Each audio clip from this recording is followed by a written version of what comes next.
Here is a renowned viral immunologist, Dr. Byram Bridle.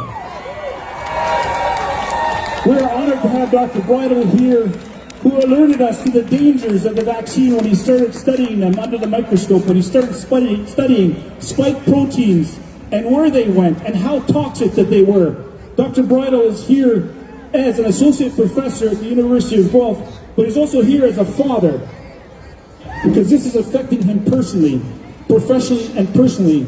And I just say, you can't purge us all. You can't get rid of every ethical physician. We will fight back. Dr. Bridle, thank you for your courage. Thank you for standing up for us as a credible viral immunologist. Give it up for Dr. Byram Bridle.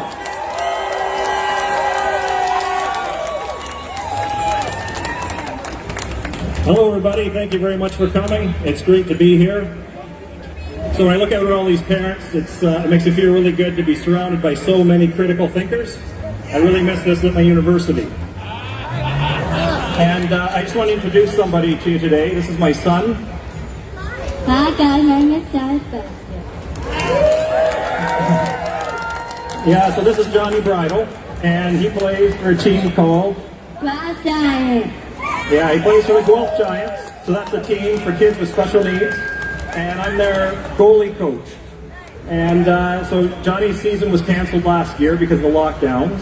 And now this year, neither of us are allowed to participate with the team because we're not vaccinated. So we really appreciate this event. And I do want to say, I want to thank the organizers of this Game On event. It's fabulous. And I also have to say, I've got involved with trying to advocate against the vaccine mandates for kids in hockey through another initiative called Cheers Over Fears, and through that I got to meet ex-NHLer Sean Avery. He really wanted to be here tonight, so he does pass on his, he wanted me to say hello on his behalf, but unfortunately he couldn't make it tonight because he's filming for a new movie, which is great for him. Now I just wanted to say, I first really started speaking out when, and actually it was because of Johnny. Somebody in his class tested positive for COVID-19 over a year ago. And my wife and I were told that we were supposed to put him into isolated quarantine for 2 weeks. And again, so I'll never forget when we read those rules sitting at the dinner table. And while we did that, I have an older son who's 15 years old, and he said, "Dad, why do we have to put Johnny into solitary confinement?" And initially I said, well, it's not solitary confinement. That's something that's reserved for terrible crimes. But then, honestly, I couldn't differentiate it from solitary confinement. In fact, when it comes to solitary confinement, that's been abolished in many countries. And for when young people are isolated for disciplinary reasons, there's strict time limitations because it's deemed too inhumane. So because of that, Johnny's actually involved in a court case against the Ontario government. And the vaccine mandate is in there as well to try and help all kids. We also have another court case that's being mounted against most of the colleges and universities across the province to try and help our college and university kids. So I just wanted to, I can talk about the science and usually do so off the cuff, but the point is, I've been talking about the science for a long time, and lots of people have been criticizing me and attacking me, and I've been fact-checked to the wazoo. What I'll tell you is, I have rebutted every single fact check that I'm aware of in one form or another. And I have challenged every single person, every fact checker, and every person who has attacked me. I have invited to a respectful, public discussion of the science. Not one person will do it. And I'm getting frustrated because at some point people have to start asking themselves, what's wrong with our champions? Why are there some scientists and physicians who are willing to step into the gladiator ring, but none of our champions are willing to? And there's a reason for it. It's because they can't back up to what they're saying with the science. The cracks are forming. So rather than just me tell you about science from my perspective, I thought I'd just run through some critical messages so that you can see what's happened over the course of this pandemic. The cracks are forming. The people who are pushing this narrow public health narrative are starting to trip on themselves. They can't keep the storyline straight, and they're contradicting themselves a lot. So of course the infamous one, going back to March 11th of 2020, right, is that we needed 2 weeks to flatten the curve. And now we're more than 1.5 years out and there's still no end in sight. The other one, at the beginning of the pandemic, we were told that the infection fatality rate, so that's how many people would die out of those that get infected with SARS-CoV-2. We were told it was probably between 1% and 10%. but then it had to be admitted in October of 2020 that it's only 0.15% for everybody, and if you go to those under 70, it's 0.05%, half of the infection fatality rate for the flu virus. Okay? Another one, this is also really disheartening. The United States Centers for Disease Control, a world leader in public health, stated in a study that they did December 11th, they'd studied all of the policies that have been implemented into the schools. And in their study, they declared at the end that there was a benefit to masking. And that's all they said, just generically, there was a benefit to masking in schools. Recently, some scientists went back and looked at the raw data. It turns out there was a small, statistically significant benefit of masking teachers, the adults. There was no significant benefit of masking the children in their own study. Okay? Also, what you need to know, in June of this year, the New England Journal of Medicine published a landmark paper declaring that COVID-19 vaccines are safe in pregnant women. Okay, and what you need to understand is in September 8th, those same authors had to publish a correction to that paper stating that they got the math wrong and they can no longer draw the conclusion about the safety of these vaccines, and yet this paper formed the foundation for our vaccine mandates for pregnant women. Also, there was a big oops announced on August 30th. Women have been trying to get this message across for a long time about unusual menstrual bleeding, and our authorities had to admit that this seemed to be a problem they could no longer ignore, and so they've issued millions of dollars of funding to study the potential for the vaccines to cause this unusual menstrual bleeding. And the issue here is that we need to conduct the safety studies now to determine if this is a real problem. This is the reverse of the scientific process. We should have done the safety studies first. And also, I just want to point out, as we've gone into people as young as 12, we've been seeing this menstrual bleeding, these menstrual bleeding oddities in girls as young as 12 and women into their 90s. The oldest I've seen is 93. And so that's not menstrual bleeding, that's almost certainly pathological hemorrhaging that's happening. Okay? The other thing that I want to point out is we were told that the AstraZeneca vaccine was perfectly safe.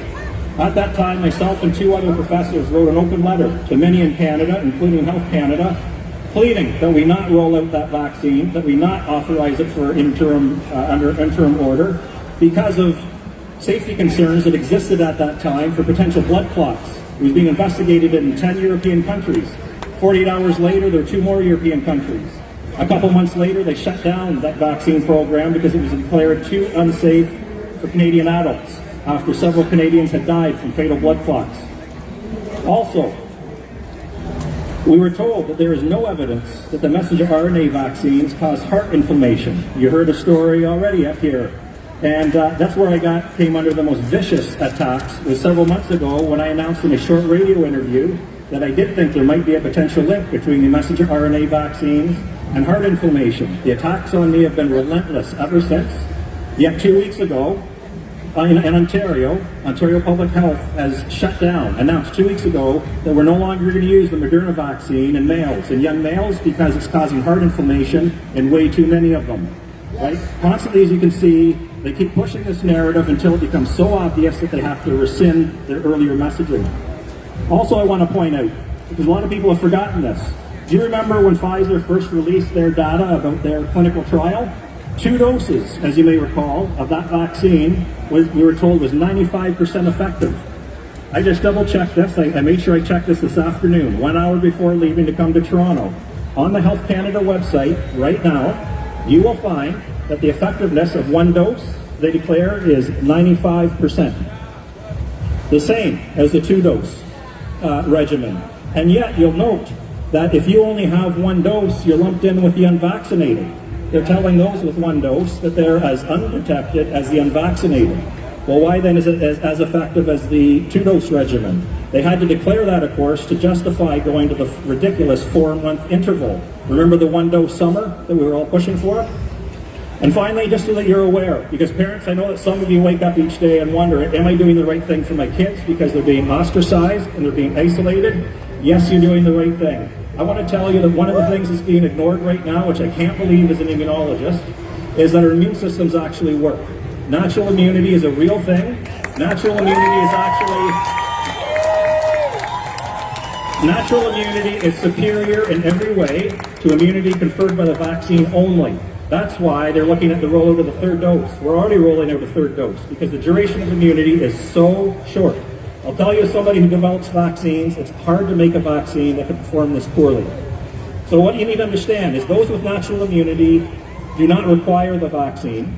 That on its own is why we should not be pushing these vaccine mandates. We should have been testing from the beginning to look to see who has natural immunity. A study that was done by a colleague of mine in British Columbia has shown that of healthy adults, up to 90% of them have evidence of natural immunity.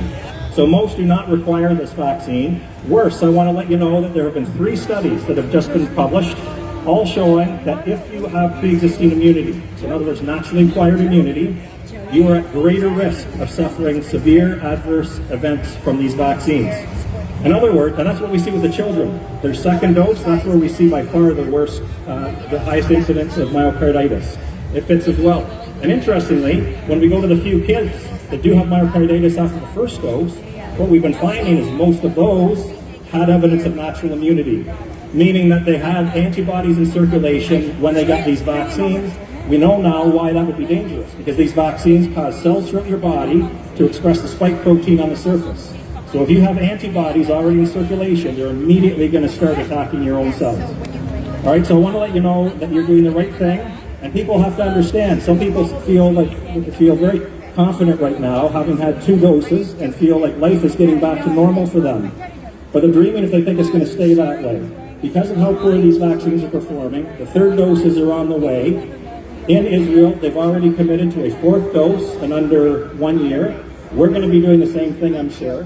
The vaccine passports will have to expire after a period of time because they're going to have to admit that the immunity has waned and it's gone and people are no longer protected. And I'm also here to tell you, I've kept predicting from the beginning all of the problems that are going to be happening with these vaccines, and I'm telling you now, I see everything aligning for us starting to apply all of these strategies, that is masking, physical distancing, and forced vaccinations to the flu. And if you don't believe me, they're already working on dual-purpose tests that will simultaneously look for SARS coronavirus 2 and influenza. And also, if you don't believe me, do a Google search for Moderna, COVID-19 vaccine, and flu vaccine, and you'll see they're making a dual-purpose vaccine using their mRNA technology. It's just a matter of time. They're going to, I've said this from the beginning, if we put the spotlight on the flu like we do SARS-CoV-2, it would also look scary. And they've got us programmed to think about cases and not worry about what the severity or lack thereof is, just the cases. And so they're going to be able to continue this fear-mongering with the flu. So if we don't stop this now, people are going to be getting these shots indefinitely, likely, over and over and over again. And many of us had serious safety concerns with the 2-dose regimen. As we increase the doses, these safety concerns just amplify that much more. So thank you very much. You're doing the right thing, parents. Give it up for